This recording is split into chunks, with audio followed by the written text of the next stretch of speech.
like to not really do much of planting. I like more of watching it grow and seeing what happens to it over time with other animals, going around, seeing what use that plant does to every single thing, because it always has a use, and it's usually food. Yeah.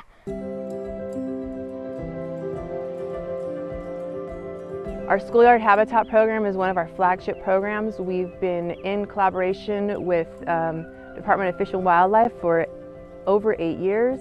We're now branching off to do kind of our own thing, and we're really excited by this transition. Our Schoolyard Habitat program is aimed to provide like living classrooms, so students get to actually internalize that relationship in a way that you can never do in a book.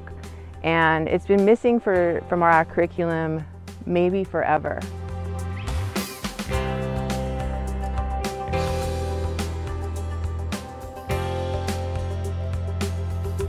It is kind of a new way of approaching science education, but I think it's the only way we're really going to grow a cohort of people who understand ecology.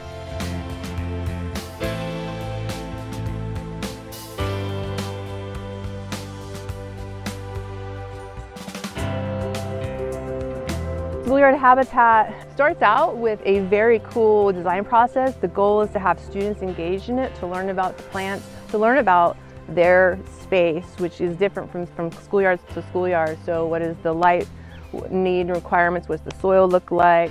What is the temperature? What is the rain, water needs? We bring in these plants and help with the design and the layout and then the implementation of a habitat.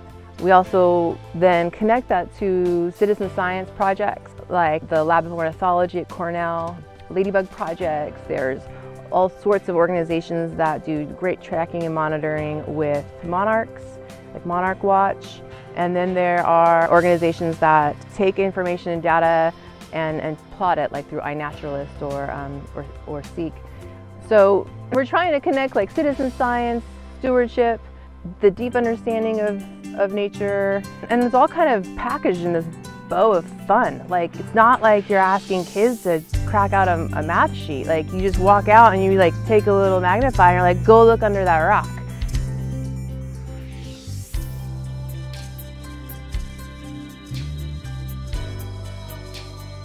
And you realize when you do it that you are tapping into some real basic human need to connect.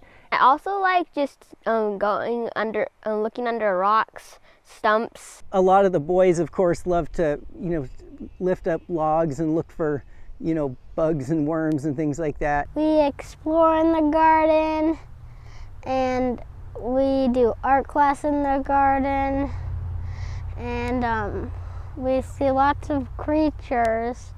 I really like seeing surprises.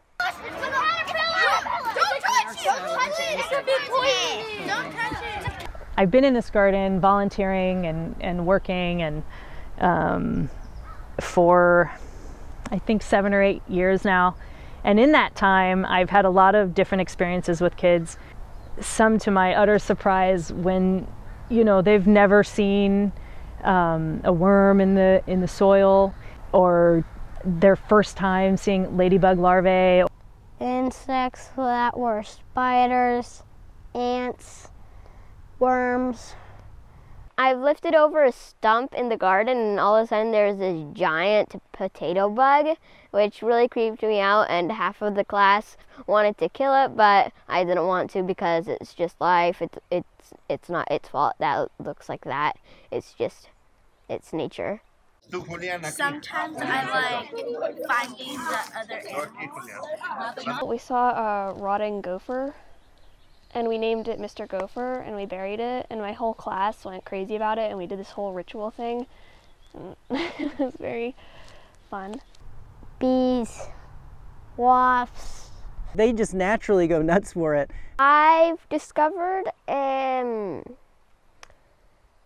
a gopher snake. We get to, you know, stumble onto those moments of, you know, caring for other animals and things through moments like that, that without the garden, you know, how would that happen? Ladybug, inchworms. Okay, what was the intro called again? And that's the kind of thing that administrators don't always get to see. I really like sunflowers because they have a lot of ways to connect to life. I like red-winged blackbirds, and they always like the sunflower seeds. Schoolyard Habitat is trying to meet that moment, meet that need through supporting schools and getting these living classrooms existing in their spaces, providing curriculum for students to go out and meaningful lessons so that it's not just an opportunity that doesn't get met. Through the School Garden Network, we got the Schoolyard Habitat grant, and it really changed our garden quite a bit for the better, I think. And we would come out and do our journaling in the garden, so listening to the wildlife that's attracted, a lot of birds. You can dovetail it into so many different lessons, but the kids just come out to the garden during recess too. They'll spend their free time in the garden, in the wood chips, you know, looking around for things and just exploring. And it's really neat to see that. It's not just about growing a tomato. It's about like filling a need, a human need that is not being met in schools right now.